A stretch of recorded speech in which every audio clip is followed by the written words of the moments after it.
Rajkot range IG Nilipt રાયની અધ્યક્ષતામાં શાંતિ સમિતિની બેઠક યોજાઈ। આગામી ઈદે મિલાદના પર્વને લઈ ગોંડલ શહેર ખાતે બેઠક યોજાઈ। રાજકોટ ગ્રામ્ય જિલ્લાના વિવિધ વિસ્તારોના આગેવાનો અને લોકો બેઠકમાં જોડાયા।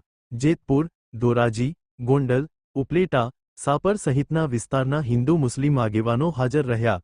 ઈદે મિલાદના કાર્યક્રમો શાંતિપૂર્ણ માહોલમાં યોજવા અંગે માર્ગદર્શન અપાયું। મંજૂરી મેળવીને જ કાર્યક્રમો યોજવા આગેવાનોને માહિતગાર કરાયા। રાજકોટ ગ્રામ્ય પોલીસ શાંતિ અને સલામતી જાળવવા સંપૂર્ણ સજ્જ હોવાનું જણાવ્યું। શાંતિ અને કોમી એકતા જળવાઈ રહે તે માટે પોલીસ તંત્ર દ્વારા અપીલ કરાઈ। અહેવાલ સંજય પોપટ।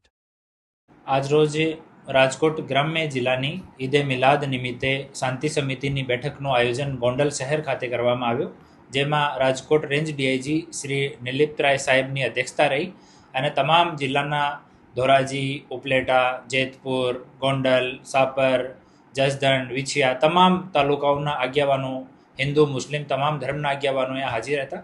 આ આગેવાનોને તમામને મંજૂરી માટે, શાંતિથી ઉજવણી કરવા માટે, પ્રોપર પરમિશન લઈને કાર્યક્રમ કરવા માટે, જો નિયત સમય મર્યાદા છે એના પછી કોઈ કાર્યક્રમનું આયોજન નહીં કરવા માટે, શું શું કામગીરી કરવાની, શું નહીં કરવાની, આ તમામ વિષયમાં માહિતગાર કરવામાં આવ્યા। રેન્જ ડીઆઈજી સર તરફથી સૂચના તમામ લોકોને આપવામાં આવી। તમામ આગેવાનો સાથે ચર્ચા થઈ અને તમામ જગ્યા જો ઈદે મિલાદનો બંદોબસ્ત છે એની વ્યવસ્થિત પ્લાનિંગ હાલ કરવામાં આવી છે। જેટલા યાત્રાઓ, જુલુસ, જો આયોજન જે થતા હોય છે, આ તમામ લોકોની મંજૂરીનો પ્રોસેસ આજ ચાલુ છે અને આ પ્રોગ્રામ પૂરી તરીકાથી શાંતિથી થશે એના માટે રાજકોટ ગ્રામ્ય પોલીસ પૂરી રીતે તૈયાર છે।